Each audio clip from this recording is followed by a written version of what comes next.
কিছু কথা বলবো, আপনার হাতে যদি সময় থেকে থাকে তাহলে প্লিজ আমার কথাগুলো আপনি শুনে যাবেন। আপনি যদি আবেগের বয়সে একটা মানুষকে ভালোবাসেন তাহলে আপনি অনেক বেশি কষ্ট পাবেন। যেমন আপনার বয়স 13 থেকে 14 বছর, 14 থেকে 15 বছর, 15 থেকে 16 বছর, 17 বছর, 18 বছরের মধ্যে আমি যাব না। 17 বছরের উপরেই আমি থাকবো, 17 বছরের উপরের কথাগুলোই আমি বলবো। কারণ আমি মনে করেছি 17-18 বছর হলে একটা মানুষের ভালো একটা জ্ঞান আসে, যেই জ্ঞানটা একটা মানুষ কাজে লাগাতে পারে। সেই জ্ঞানের কথা আমি বলবো না, আমি এই জ্ঞানের কথা বলবো যে 11 বছর থেকে 16 বছরের মধ্যে যা যা হয়ে থাকে। যেমন আপনার অনেক বেশি আবেগ থাকবে, আপনার অনেক বেশি অনুভূতি হবে। যেমন আপনার আবেগের কারণে আপনি একটা মানুষকে এত বেশি ভালোবেসে ফেলেছেন যে আপনি সুসাইড করতে বাধ্য, কারণ এটা আপনার আবেগের বয়স। যেমন আপনি আপনার আবেগের বয়সে একটা রিলেশনশিপ করলেন, কিন্তু আপনার ফ্যামিলি জেনে গেল। ফ্যামিলি জানার পর ফ্যামিলি আপনাকে বিভিন্নভাবে বুঝাইতে চাইবে, ফ্যামিলি আপনাকে বিভিন্নভাবে ব্রেকআপ করাইতে চাইবে, ফ্যামিলি আপনাকে অনেক বেশি বুঝাবে আপনার ক্যারিয়ারে ভালো কিছু করার জন্য। কিন্তু না, এই আবেগের বয়সটা মানুষ কেন খারাপ বলে? যেমন ফ্যামিলি যদি যত হাজার বাড়ি বুঝাক না কেন, ফ্যামিলিকে তখন আপনি বলবেন যে ফ্যামিলি আমার কখনোই ভালো চায় না। কারণ ফ্যামিলি যদি আমার ভালোই চাইতো তাহলে তাই সে আমার ভালোবাসার মানুষটাকে গ্রহণ করে নিত। কিন্তু ফ্যামিলি তো মানবে না, কারণ ভাই ফ্যামিলির তো ভালো একটা জ্ঞান আছে যে ক্যারিয়ারে কি ভালো হবে না না হবে। ওই যে মানুষ একটা কথা বলে না যে বড় আসলে বড়ই থাকে, বড় কখনোই ছোট হয় না, আর ছোটরা ছোটই থাকে, ছোট কখনোই বড় হয় না। এই কথাটা না আমি চরম সত্যি, এই কথাটা আমি এমনভাবেই বুঝতে পারলাম যে আসলে বড় বড়ই থাকে, ছোট কখনোই বড় হতে পারে না। সো আমি এই আবেগের বয়সটার কথাই আমি বলতেছিলাম।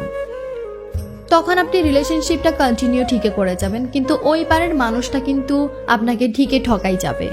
এই যে মানুষ ক্লাসমেটের সাথে প্রেম করে না, এই প্রেমগুলো অনেক সময় কিন্তু টিকে যায়, কারণ তাদের মেন্টালিটি এক হয়ে যায়, যার কারণে টিকে যায়। হয়তো কেউ পালিয়ে গিয়ে বিয়ে করে, হয়তো কেউ ফ্যামিলিগতভাবে করে, হয়তো কেউ অনেক কষ্ট করে, দুইজন অনেক স্ট্রাগল করে অনেক বড় হয়ে তারপর দুইজন দুইজনকে পায়।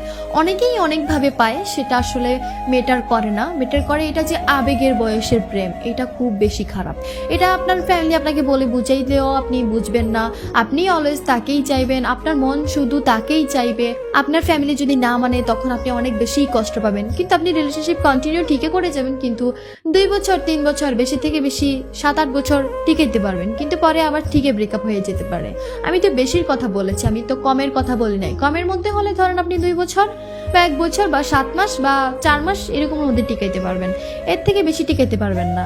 আর যখন আপনার এই আবেগের বয়সটা চলে যাবে, যখন আপনার 17-18 মধ্যে পড়ে যাবে, তখন আপনি একটু হলেও বোঝার চেষ্টা করবেন, তখন আপনার একটা ভালো জ্ঞান আসবে, যে জ্ঞানটার মাঝে আপনার এরকম কিছু চিন্তা ভাবনা আসবে যে আমি এবার অনেকগুলো রিলেশনশিপ করে আমি অনেকজনকে ঠকাবো। সো এটা অনেকেই করে, অনেকগুলো রিলেশনশিপ করে, 4-5টা। একটাকে বলে আমি খাইতেছি, একটাকে বলে আমি ঘুমাইতেছি, একটাকে বলে আমি অফিস থেকে আসছি, আরেকটাকে বলে আম্মু অসুস্থ, আম্মুর সাথে আমি বসে আছি।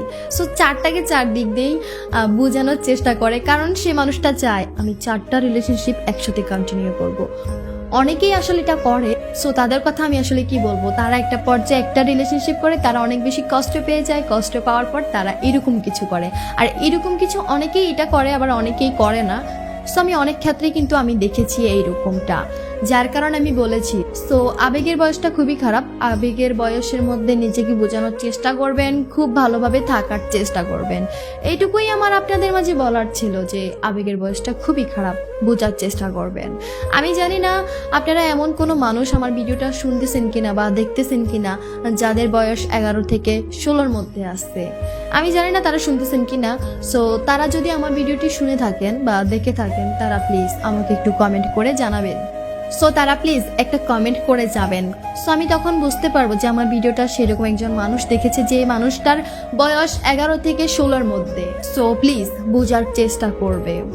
সেই বয়সটার মাঝে তোমার মনে হবে যে এই মানুষটা খারাপ, ওই মানুষটা খারাপ, আমার ফ্যামিলি আমার রিলেশন মানতে চাচ্ছে না, আমার ভালো চাচ্ছে না, এই করতেছে না, সেই করতেছে না। এটা অনেকেই বলবে, মানে বলবেই বলবে, কারণ এটা আবেগের বয়স, যাকে বলে আবেগ। আসলে আবেগ এমন একটা অনুভূতি যেটা আসলে কি বলবো, মানে তখন খুব বেশি মানে ফিল হয় যে এটা করব বা ওইটা আমি করব না, এটা করব না। মানে এই বয়সের মধ্যে আপনি ভুল করবেনই করবেন। দেন আমি সর্বশেষ একটা কথাই বলবো যে এই বয়সের মধ্যে আপনি ভুল করবেনই করবেন, কিন্তু তখন আপনি বড়দেরকেও মানতে চাইবেন না, এটা কিন্তু চরম সত্যি। সো সবাইকে অনেক অনেক ধন্যবাদ আমার কথাগুলো শোনার জন্য। সো আজকের মতো আমি এখানেই বিদায় নিচ্ছি।